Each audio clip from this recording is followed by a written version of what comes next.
pawpaws. It's a native fruit from goes up as far as Alberta, all the way on down to it's actually growing in Florida now, and runs almost from Mississippi, obviously, to Queens, New York, sitting right over here. So it is it's a native plant, and it is very, very happy in the temperate zone. It's the only tropical fruit that we find in the temperate zones, and often called the Michigan banana. And Maro's going over many of the other names that this has. The Indiana banana, yeah. The poor man's banana, but anyway. Hillbilly mango. What's that? Hillbilly mango. Hillbilly mango, that's a good one. Anyone have any other ideas or names for these things? But so that's what. So it's got many, many names. Again, a native fruit, and definitely highly useful in almost anybody's garden. Where it likes to grow, for the most part, in its native habitat, is a 20-foot tall tree in part shade, can work in full sun, and it likes its feet kind of moist. So think of riverbanks. It's a riverbank plant. This is where they were usually found. This has been arborized, but in this picture right here, by arborized it means, who knows what arborized means? Made into lollipop, yes. That is, it's a gardener coming on in and cutting these off so that you got one very sturdy stem here, and letting that grow this way. So this has been, by arborized, made it turn into a tree instead of a shrub. So this is another picture of a pawpaw right here.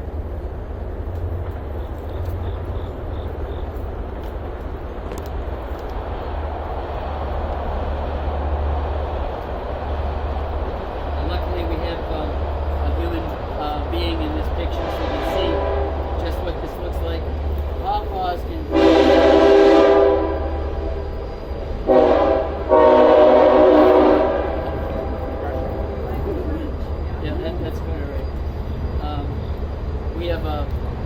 there's a garden in Brownsville where no one talks when the tree train goes on by.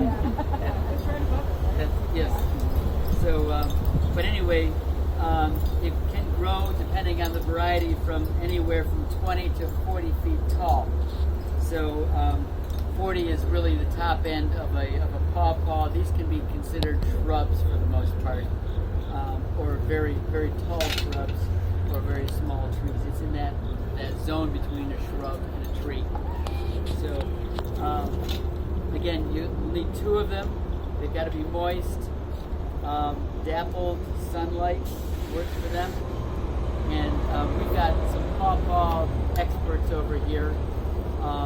May I just ask if you can share some of your experiences in growing pawpaws here?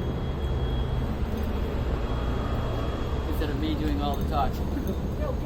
Whoa, hey. What's up? Yeah, So, Jenny. Yeah, I mean, you want to fertilize them well. We usually fertilize ours in the fall, just before winter, with compost, which compost that we make over there in our 3-bin systems. And we've also planted some understory plants around them. At one point I did look up like companion planting or plant guilds for them, but sometimes in a community garden things just get planted where they are. Right now we have I know there's some nettles over there which I wouldn't suggest planting unless you don't want anybody else getting them. Getting your you don't mind. Yeah, I don't think we knew how big the pawpaw was. Mark just asked a very good question. This is a pawpaw. Oh yes. We have 2 pawpaw trees right here. This is what it's all about. Yeah, these were planted about 8.5 years ago. They were the first. Hold it.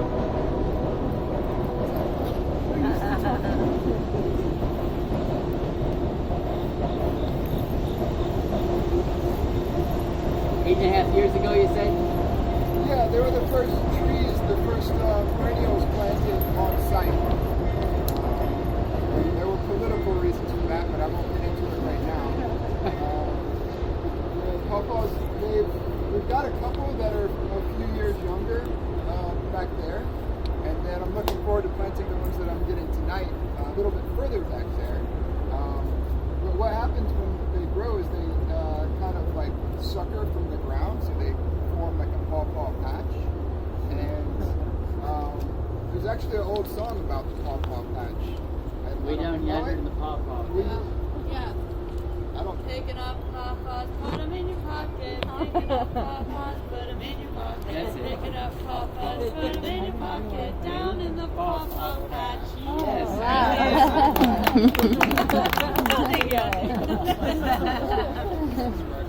Yeah. Difficult, I'll teach you. But I think I did read that you could spade them off and like cut the roots below the ground and let them be for a week or so, and then dig them out and move them away. Because what happens is what I noticed is that actually I should say this first. This is the third year that these pawpaws have produced fruit. So they didn't produce fruit until their 5th year. And You said 3 years ago? third year. Their 5th year. Oh, 5th year. They didn't grow fruit until they were 5 years old, and I think they were actually put in the ground after they were like 2-year seedlings. So actually 7 years after they were started from seed. And so the pawpaws that we have are pretty small, and this is the first time I've grown pawpaws, so I'm imagining that they'll get bigger as the tree gets more mature. The first season we only had one little hand of pawpaws. It was like 3 in a cluster together. And then last year we had like 5 or 6 little clusters. And this year it was just really abundant, but particularly that tree over there. And there's 2 things that could have affected that. One, I think that this one, because of the suckers, it's taking more energy growing another tree and it's not like doing its mature thing and like producing itself here. It's still nurturing like more vegetative growth. But that one over there, I actually have a friend who grows pawpaws. He has a nursery up in Astoria actually, and he gave me a flower from his pawpaw tree, which is a wabash or a wabash. I don't know how to pronounce it, but it's a little bit further north of here, which is the colder climate. And I cross-pollinated with a bunch of the flowers on that tree. So that tree was really a lot more productive than this one. So, and there's no way to scientifically say one way or the other what it was, but those are some of the factors that might have played into it. Actually, the flowers are kind of like purple brown, and they're pollinated by. Yeah. And they're teeny little purple flowers, and they will flower before it leaves on out.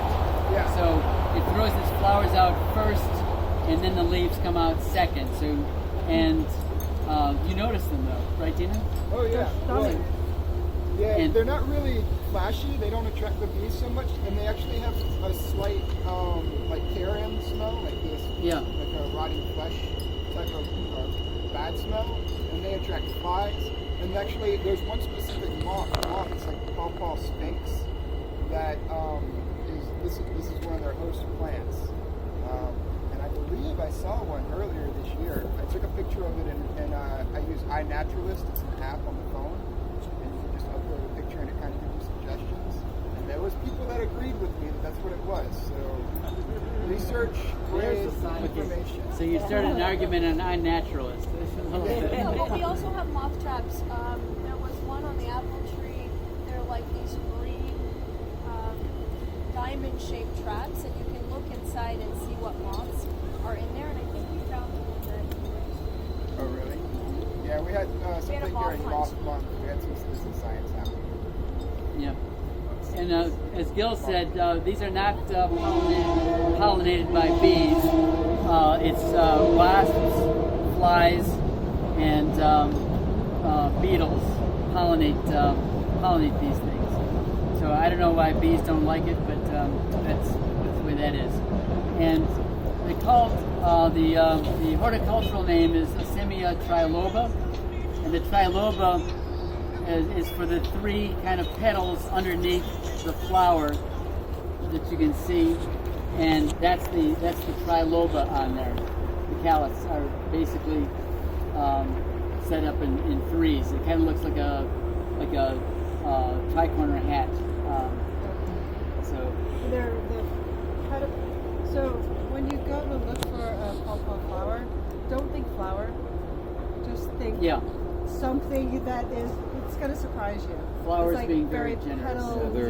They're dull. They also point down too. It's strange. They're They very look close like to the stem and they point down. Yeah. They almost look like the top of an eggplant. Yeah, deeper color though. Almost, yeah. Right. Now, Oh, the way it is. and again, when you're planting pawpaws, please plant them with some patience. It's like 4 to maybe 8 years before your first pawpaw. Bill was lucky with 5 years, and that's what I'm hearing? 5 or 7. 7 years. Yeah, you see it. So it takes a long time for this thing to grow and get ready before it starts fruiting. And on that, one of the things, when you place these things, think hard and long, talk to your group as to where these things are going to be, because they do not like being transplanted. They've got a very long tap root, and they get very unhappy, and I tried to transplant a pawpaw. I'm speaking from personal experience. You can kill them by transplanting. So where that's going to be is really where that plant is going to live for at least the next 8 years. So make sure your whole group is on board with the decision that's being made with that. Now Gil mentioned that they produce a lot of suckers. Does everybody know what a sucker is? Everybody's on board with suckers? That's pretty much what a sucker does. There it is. Takes your money, never gets. And then you're the sucker on that. Oh, I am. Yeah. I guess so. Yeah.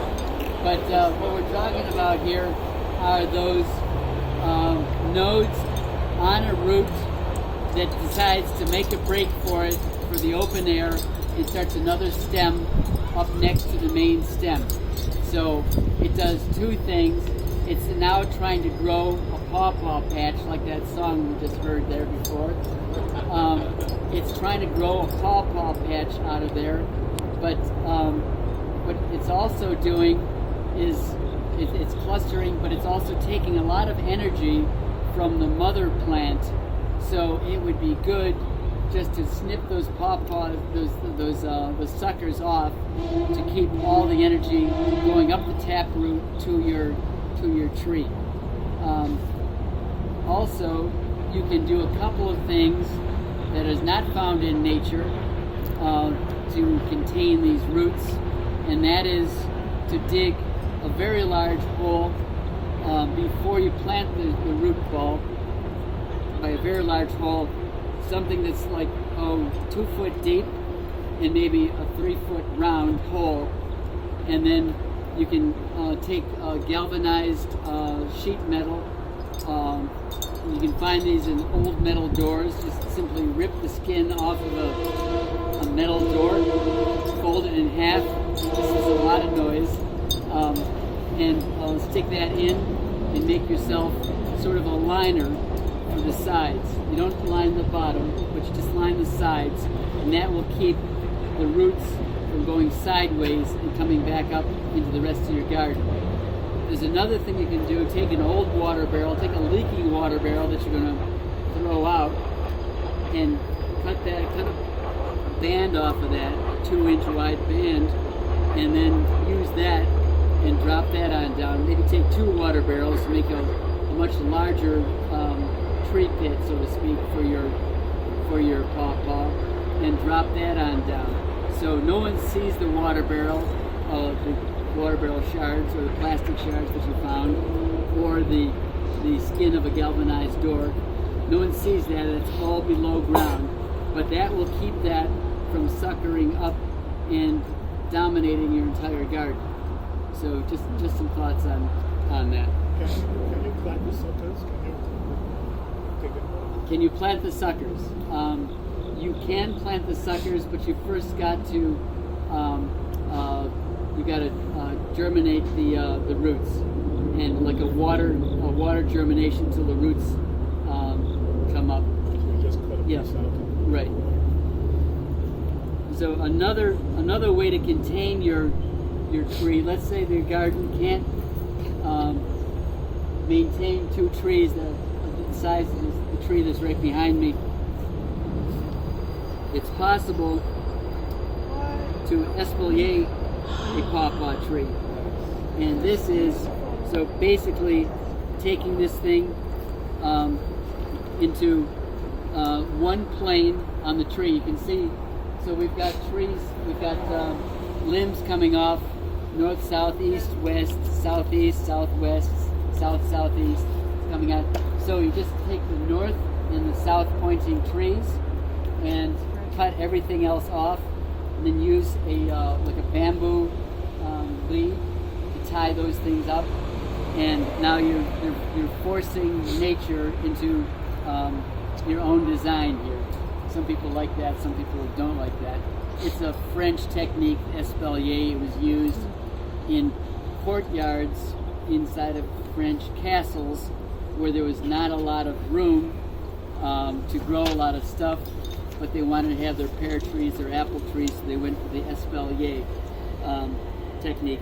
And here's one of our caterpillars climbing up there right now, checking that out.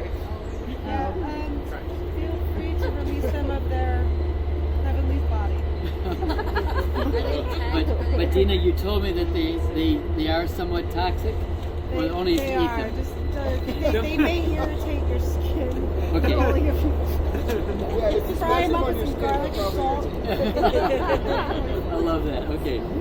Hey, you guys, I mentioned earlier that I brought a flower over here from to cross-pollinate this tree with from a friend of mine who's a local nurseryman. This is Adonis. Great. Stewart Nursery. And, Perfect timing. He's also growing some of the pawpaws over at his place too, so he might be chiming in with some expert knowledge here. By all means. Awesome. You want to go up front? Yeah. What if you have questions? I'm definitely no worries. So we're sharing what we know about pawpaws. It's always a good thing. It's a native fruit, berry, whatever you like to say, that needs to be more learned about. It's very important. It's a survival, a time when this place was a jungle and a forest. It was one of the main fruits, custard apple family at that. So it's good stuff. We should definitely try to eat it, definitely try to grow it. Thank you. So at the time this was a forest, and as our president said, when no one lived here. That's right. That's a dinosaur. Oh, leave that behind. Sorry. Like the dinosaurs. So, and can you tell us, Adonis, a little bit more about the care and feeding of a pawpaw? Pawpaws are quite sensitive to fertilizers. From my experience, I use only natural fish guts when I'm fertilizing them to try to emulate when they're in the wild. If a bear or something wild is able to grab something from a forest, a stream, a river, and eat and leave it at the base of it. They don't like to be on canopy protected. They like to be under canopy. They don't like to be in the open. So you're saying kind of like dappled shade, light Yes, shade. of course. Not a lot of shade if you want good fruit production, but good amount of protection where they're not being blasted by the sun all day is very important. Again, and with feeding, you don't want to fertilize them throughout the season or even periodically. Just once, maybe spring, very light. You could go with I would do 4-1-1 fertilizer, just to keep it low and nice, because anything higher than that, you'll see it act a bit funny. But other than that, you keep it nice and low, respectfully, you'll see she really, really pumps out for you. Like, she be played, you know? Compost her, give her compost, give her her mulching. She needs it. Like, just like think nature. If it's an understory plant, it needs a lot of leaf, nitrogen, good stuff. And it's relatively a good plant to take care of. It has a low disease issues, though it has some spotting. I forget the name of this really nasty fungus that occurs on the end of fruit, which is similar to mangoes and pawpaws, bananas. They all get this weird little splotching, but other than that, again, for me, it's the wonder fruit because it's native from here. So if we could focus on this plant, this tree, this fruit to consume more, really good, because we could freeze them and make it into an ice cream crunch. Some people actually do. They make it an additive to ice creams to try to substitute for mango at times. It's essentially a bush mango, people call it, and they really do taste like mangoes if you let them ripen. So caring for them, again, they don't require much care. They don't require loads of fungicide because they're quite a natural plant. But you just got to sort out, care for her like you care for your dog, yourself, your goldfish. Notice, watch it. No, observation. Yeah, right. There's something wrong here, and if you don't know, ask, find out, research, and you'll be able to address the issue. Again, it's a wonder plant, very low issues, I think. I don't see the problem. Everyone should. Would you have any suggestions about companion plants for a pawpaw? Pawpaws, again, for me, native.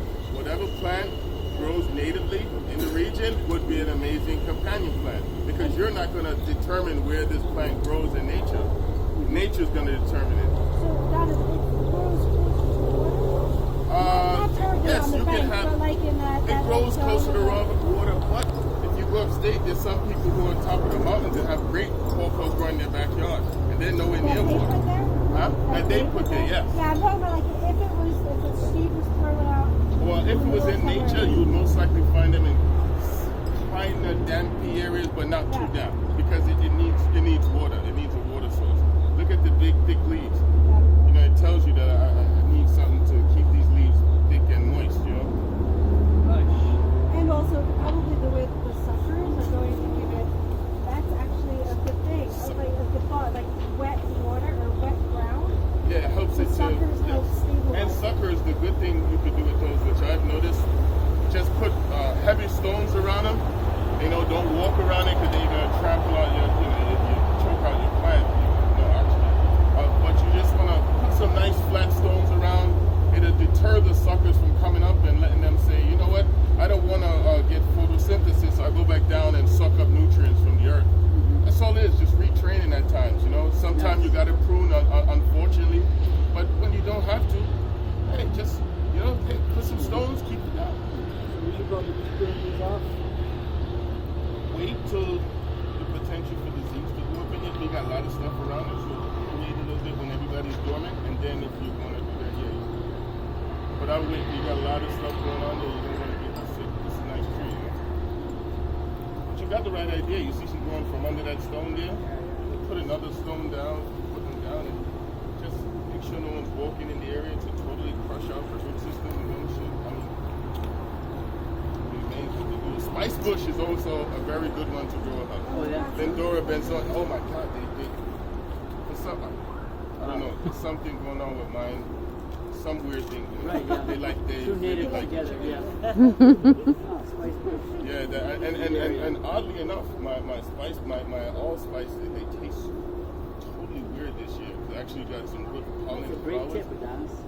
Yeah, I see. It's So when you do go cooking, break a few allspice off, has that nice peppercorn allspice taste to it, the flesh of the fruit, the seed itself, crush it down, ice cream, pawpaw, freeze, cinnamon. Sadly enough, all my pawpaws finished. I'm sorry, I've been gluttonous with the family. But next year, you're welcome to come back and We're gonna have dinner at about 7:30. Everybody knows we all 7:45. have Yeah. Oh, no worries. I'm a man of my word. That's one thing. I'm fortunate for that. We don't have much in this world but our word, huh? you my witness. Yeah, so that's my thing. Easy care, Awesome. great fruit, great tree, companions, native, Yeah. no disease, low maintenance. We have one other question over here. Adonis? We have one other question here.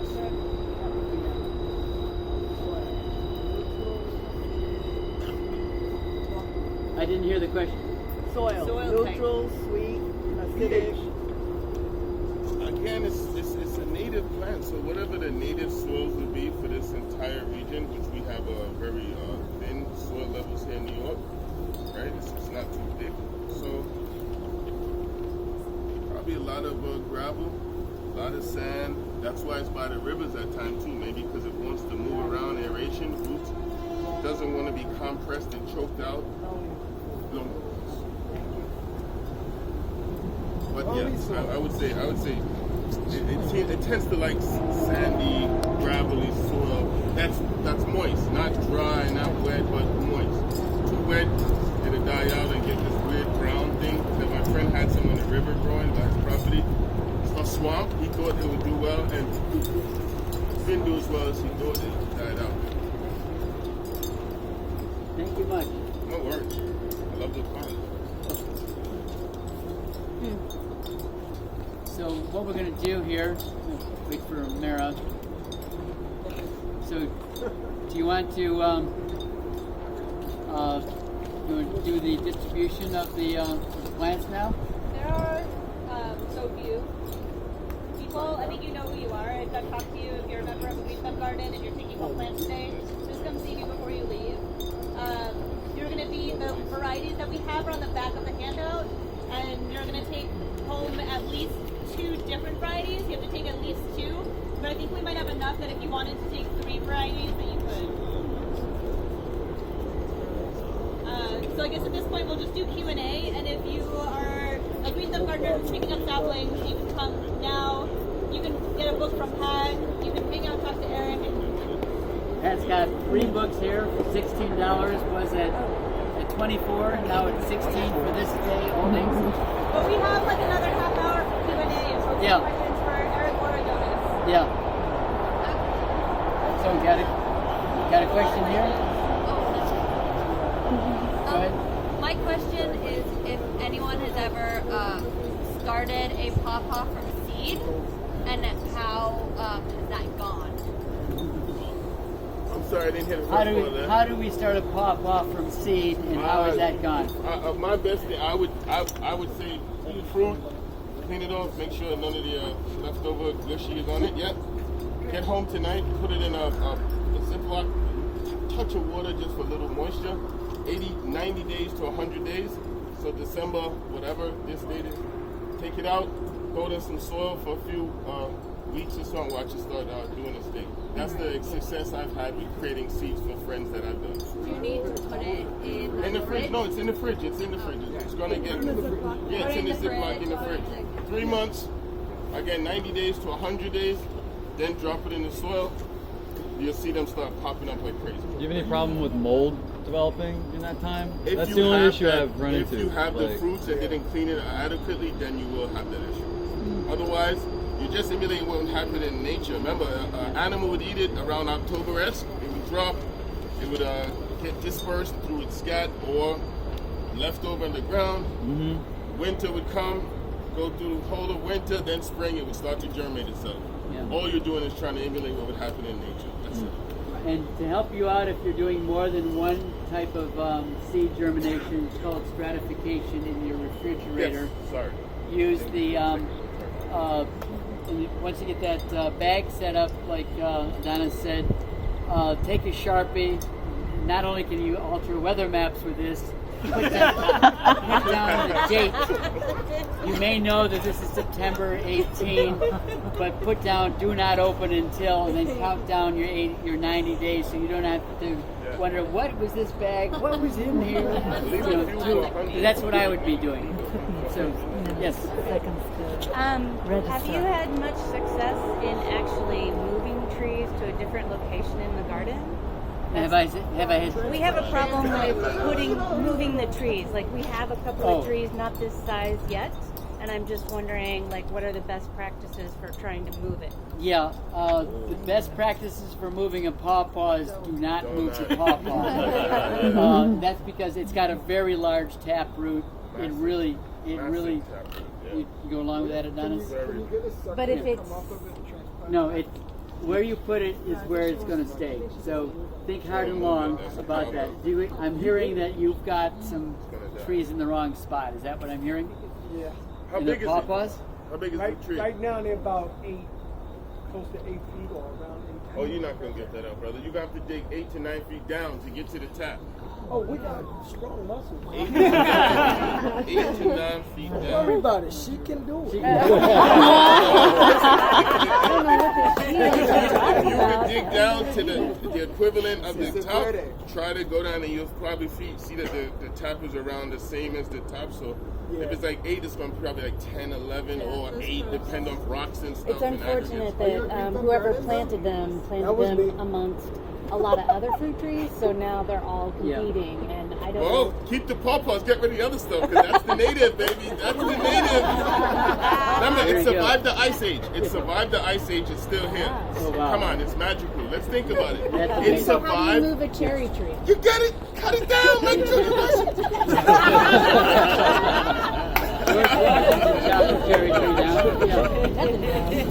So you can actually graft the limbs onto other trees. So you can go about that. You want to you need to move it when it's too big to dig out.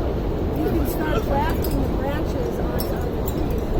Do it that way. At least you're preserving that. I don't know that much about it, but I know that cherries. So this is why when those that are taking pawpaws home and getting ready to put them in your gardens, 2 pawpaws, it's really good to have a community buy-in, have a community meeting, and make sure everybody that's got a say in this is at that meeting, because where that finally sits that's where that plant, those 2 plants are going to stay. So it doesn't, like I say, it's not like lawn furniture. And look to see where the sun is when the sun sets, where it rises, where it sets, what's the understory, what's the trees, what's the shadow line, and have all those questions answered before you put your trees on down. Okay. Somebody told me at one time that when they're baby saplings, that they really don't like to have the sun at all. But whenever they grow up a little bit, then they like to have more sun. Still a little dappled shade, but more sun. I was wondering if anybody else had heard that. I too have heard that, and I'd like to have Adonis kind of chime in on that. You heard that? No, it's what you know, what you know. So when the seedlings are very small, they don't like any sun, basically. But they like more whenever they start to come up. They like a little bit more sun when they come. Yes, because when it's small, you'll find that the leaves are really sensitive, but they look robust. They look robust, but they're still sensitive. They're easy to burn up. I would tell anybody, protect until it's about 3 to 4 feet, then bury it. I always tell people, grow it in pots. When it's 2 to 3 feet big, or even 4 foot or 2 years old and better, bury her. Bury her. Baby her for 2 years. Leave her outside, let her go dormant, let her wake up. Baby her 2 years, if you can. If not, put her in nature and let her do her thing. It knows better than you trust. It's been here. It doesn't need your help. It just needs you to put it in the right place where it won't get killed or mowed. That's it. So these look like they're grafted. They're all grafted. Yeah. Oh, there's another baby one coming out right here. Oh, maybe it's a baby. It's a sprout. So these are grafted, but you can grow them from seed, okay? Why are these grafted? Oh, so that's a grafted tree. Okay. Or they like that. Some people, there's about 6 or 7 species that they're trying to cultivate. You have like Wabash, which is my favorite. That's the Ohio, Canada native one that kind of developed in Canada region. Ohio? Jesus, I forget the rest. But one really white, fleshed one tastes a little bit more like pineapple-esque. And that's more of like our region here one. I forget the rest. But we have a native Ohioan over here, so. You know about Wabash, huh? All over, yeah. So bush mangoes. What do you call that river that separates Kentucky and Ohio? Ohio River. The Ohio River. Yeah. Okay. In Ohio, bush but mangoes. is there also the Wabash River? I thought. That's not near me. That's not near you. Okay. But also in Ohio. Bush mango, hillbilly mango. I'm from Cincinnati. Okay, Cincinnati. So All I'm right. right on Ohio. All right. We'll Google that later on. Okay. So we have, you want to tell people about this Yeah, they're all on the back of the handout. So if you'd like to take them, we have one Wabash, mostly sunflower and Shenandoah, with a couple, what's the last one? Prolific.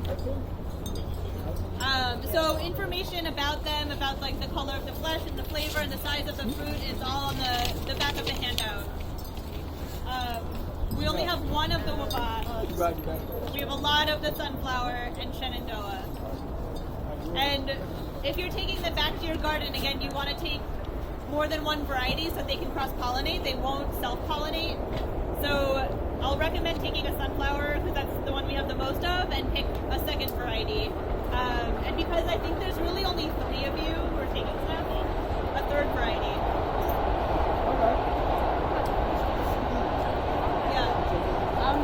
Do they have to be different varieties to cross-pollinate, or also do you have to ensure like a male and female tree? What are the calculations for that? There's no male and female trees. The flowers themselves are perfect flowers, so they have all the parts. From what my understanding is that they should be different varieties, but I don't know. Yeah, they do have both the male and female parts on the flowers, but they cannot. They don't commingle. They've got to cross-pollinate. From one plant, the male cannot germinate with the female on one plant. It's got to go to another plant to do the pollination. And the trees have to be like within 30 feet of each other, right? 15 to 30. 30 is your maximum outer limit, but you can be, if you're in a small community garden, you can get away with 15. But 15 to 30 in order for these, because there's flies need to get to both those plants. Do the two actually have to be different varieties or just different individuals? Individuals. Having varieties will increase your production.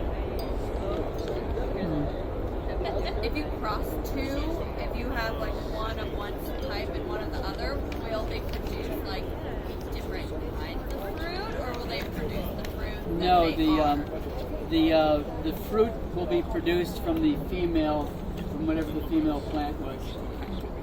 The male plant is just, giving pollen. Just giving pollen. All right. So you'll get those two different kinds of fruit. Yeah. You have two different. Oh yes.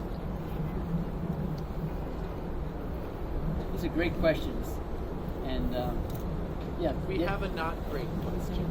The The Jungle Book, Blue's advice when you pick a pawpaw or a prickly pear. Are those pawpaws geographically inaccurate, or are there pawpaw varieties outside of it? Pawpaw is a common name, and it's referred to some people call papaya pawpaw, and some people call pawpaws papayas. So unless we're talking about the scientific name, we really don't know which.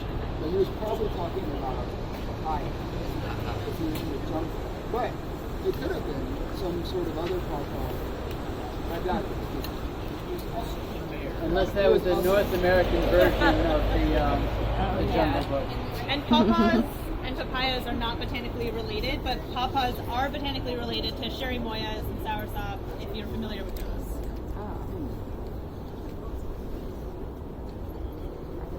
These are great questions here. I don't have a great time ready. What variety are we eating today? I do. I don't know. I'm not sure. I wish I could tell you. One of our co-founders started these from seed, and they planted them here. They were the first things planted here, but I'm not sure exactly what variety they are. Do you know if they're the same as each other?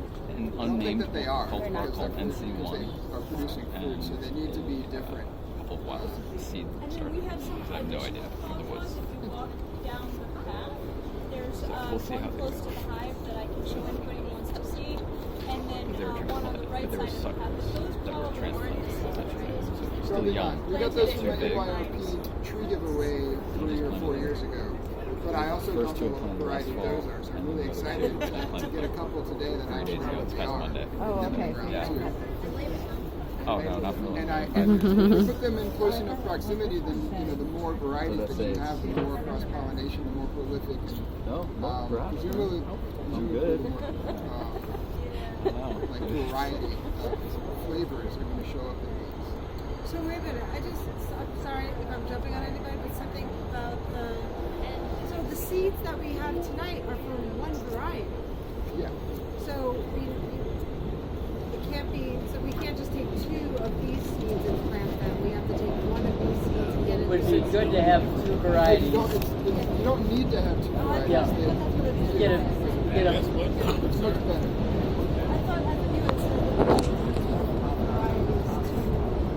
You can have the same variety. You need 2 different plants. When you have 2 varieties, you get more abundant yield.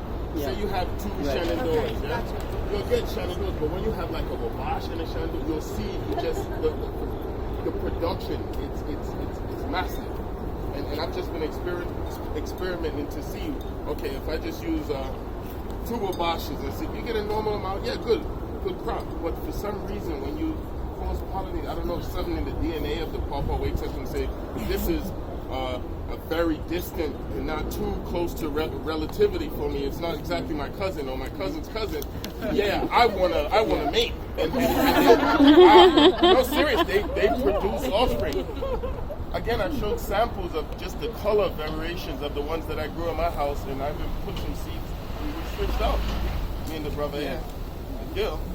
And mate, I got colors from white to orange, rich orange, yellow, mildly whitish orange-esque, and the taste is just is a rainbow of taste between pineapple all the way to deep Jamaican Caribbean mango, and that was my Wabashes. And I don't know if because he has a Wabash in here and he gave me that flower and I put them together, but it was really deep Caribbean mango, like literally like a hairy mango. Because in Jamaica when I was a kid, I grew up on hairy mangoes, the little tiny guys, and in Florida you see them all over the place. They call them schoolboy mangoes, hairy mangoes, and they're abundant in Ghana, like little sucker mangoes. And these things taste like it without all the fibrous inside. Yeah, so crossbreeding them with different species is very good. Abundance and diversity. Yes, they love They love it. Are they vulnerable to the wind? Do you need to protect them or guide them? When they're young, when they're saplings, every plant is vulnerable to wind when they're young. Literally, it's all on the strength of the bark, mate. So that's hard a question to answer. It's your baby. Observation and take care of it. If you notice that she's getting stressed out with the wind and she's not really handling it, give her a bit of support. Until she gets to a point where it's like, okay, you don't want to do that because you need thick bark. You need it to do a bit of bending. The more a tree bends and stress a bit, the more thick it's going to get for you. You want a robust bark. That's what you want. So if you have other plants, you can grow them up just to give it that wind blocks and stuff like that. But give it its space. Because the more space you give these trees, although they like in understories, see what happens when you give it a bit of space? They will grow out nicely. They'll take it up. But if you just overwhelm it, you'll see this little old tree that's kind of stressing, but it don't look like it. So one thing Gina was bringing up earlier was like we were giving away these seeds, but they're all from these 2 trees. So they might be the same species, and if you want to try to diversify, you could actually grow the seed and then graft another piece on, which is a whole other thing. Grafting can be fun too. So if you have friends who are growing pawpaws, you talk to them and say, hey, can I go get that species and take a little, stem cutting and graft it onto my little seedling and try to get things going like that. That's important, because I had a friend, just to add, he actually grew all his seedlings from one pawpaw. Couldn't get a pollination. Couldn't get a fruit. Literally 10 years, could not get a fruit out of it. He got flowers every single season. He did what he had to. He put roadkill under them. No, serious. Fresh fish. Crack pollinators. Yeah, a fresh fish. He would put skunk cabbage under the thing, and nothing would work. He said he couldn't understand it. And I asked him, where'd you get the seeds? He said, oh, mate, I ate them 20, 15 years ago. I germinated them. I just planted them all. I said, that's the problem. They're cousins and brothers and sisters, mate. They want a bit of diversity. When he went to a friend of his and got just a few flowers, he went and hand-pollinated. He got a massive amount of fruit. And now, those new seeds and this new seed he can grow, which has a new genome, new diversity, he can pollinate these guys with. They don't like to be mate with their cousins and brothers. That's it. They want that. Diversity. They want it back. So you definitely want to get different plants on the set. Yeah. Appreciate it. No brothers, no sisters.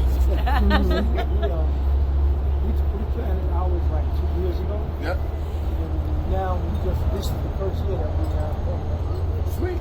It usually takes about 2 years for them to get used to their environment. And it seems like at the beginning of the summer they were about this high. Yeah, now they're not. They don't shot up. This year was a good summer for a lot of, for some reason, pawpaws. Even mine. This year they doubled. Like I had them 2 years before, they didn't grow like these things. This year, I don't know what. Is it the rain or something? Maybe the good rain, good sun. Good rain, good sun. Like we got a lot of rain, a lot of sun. A lot of rain, a lot of sun. That's why funguses was a bit of an issue on some sites. White mold, powdery mold. Fungus wants rain and wants the sun. So yeah. They're good. Yeah, I'm wondering about seed saving and some pro tips about that. If you wanted to share and swap seeds, what do you think? Seeds, from my experience, don't do well. I've noticed with like shelving off. From what I've seen, I think the longest I put them down without putting them straight away to stratify, maybe a day or two, maybe. I think anything, no, serious, I think like maybe even 2 days or even 24 hours, you probably have low production. I don't know, they're funny. They want to go kind of into the ground. There's some species that want to dry up first. I don't know. I've not had success with drying them first and then starting the process. I've not had any success with that yet. I've done that with soursop seeds. I could dry them, put them straight away, but not with them. Persimmons, kind of similar. They don't want to go like dry stage first. They like want to straight moist up and then do their thing. Just I've not had success with drying them and then doing that germination, and I've not had any success. That's similar to cacao then. Huh? Cacao seeds, they need to be planted straight away. You can't really save them. Some things, I don't know, it's just, maybe there is a species that you can try and I just not found it yet. Okay. Good to know. Because in the wild it don't dry, right? No, in the wild, something eat it, it's going to be moist in the belly, it's going to come out, it's going to land in a forest or at a river stream. When he's eating, he's going to drink some water, blah, blah, blah, and it's going to germinate. So, yeah, it kind of, like, where would it get the chance to dry and then come back, you see it. Cool. Thank you. So Gil had a great idea, which was to take a group photo in front of the gorgeous pawpaw trees. Yeah, it's pretty rare that we have such a beautiful group of people in our garden. I mean, it's not that rare, but what we really, what we do like to document it. If anybody would like to join in a group photo of our pawpaw party, then yeah, we're just going to gather in front of these pawpaw trees. All right.